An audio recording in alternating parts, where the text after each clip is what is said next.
This is our second installment for AC Abner Winn for the U.S. Event Horse Futurity.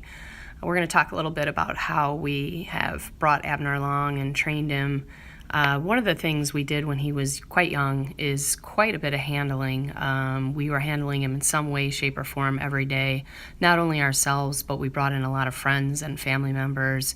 So he got very acclimated to people.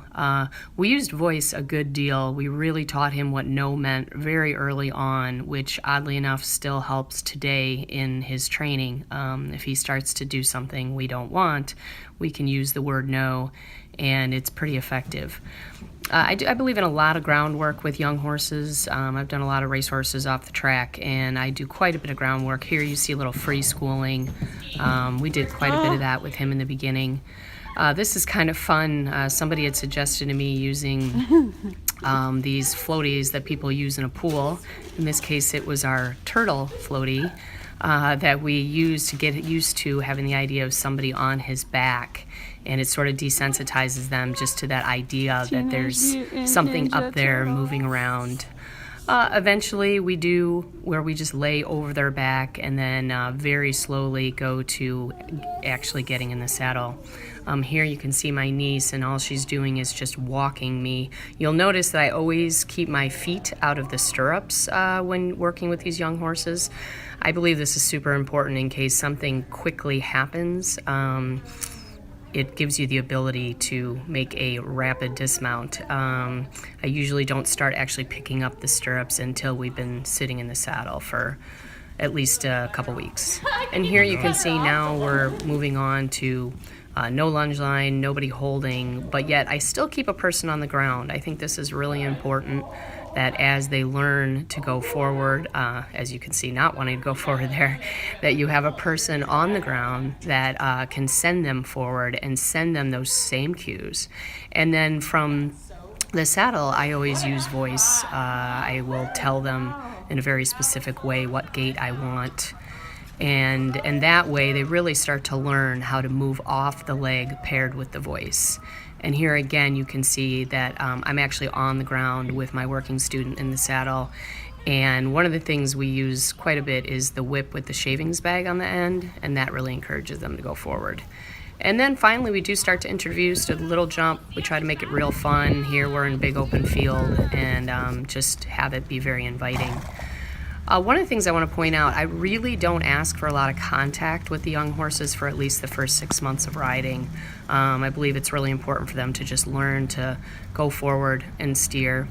And then eventually, using usually groundwork with either long reins or draw reins, I'll kind of start to teach them the contact. And here you can see, this is about 6 months into our riding, that I'm actually starting to introduce to him to come, so to speak, into the bridle.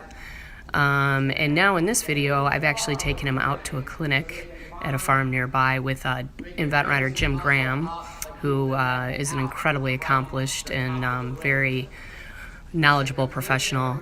Here I'm actually working with him on the flat, and he's really encouraging me to get him into a much more open frame and a more forward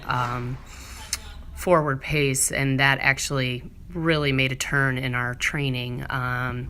Now we've actually got him in Aiken, and this video is our very first foray into our recognized eventing career.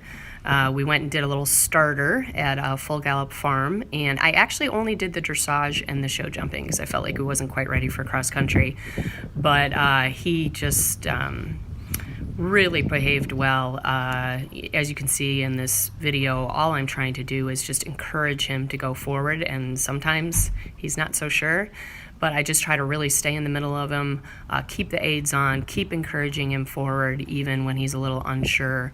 I did start at a trot just to make sure. I feel like you can always ride them a little bit more accurately at the trot, and then once I felt that his confidence was improving, I let him go ahead and canter the course.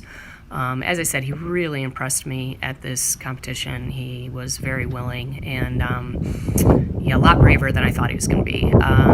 This is coming up here. There was a butterfly fence that he apparently really found absolutely terrifying. So as you'll see again here, I don't even go to my stick. I just keep my leg on, keep sending him forward. When they're this young, unless it's a real severe disobedience, I don't even feel the need for the stick. I think it's more important to just be positive and coaxing.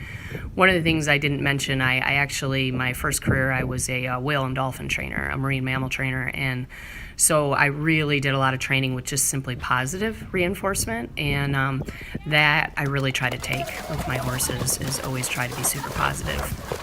And most recently, we got him out for his first cross-country school. Again, made sure I brought other horses with me so they could provide him a lead. Tried to keep things super positive and fun. He really, really blew me away. His balance, his willingness, his boldness, he really impressed me. He was not a fan of going in the water. That took a while, but once he figured it out, he was very willing after that. And again, we try to make everything very really positive, and I think have been super successful.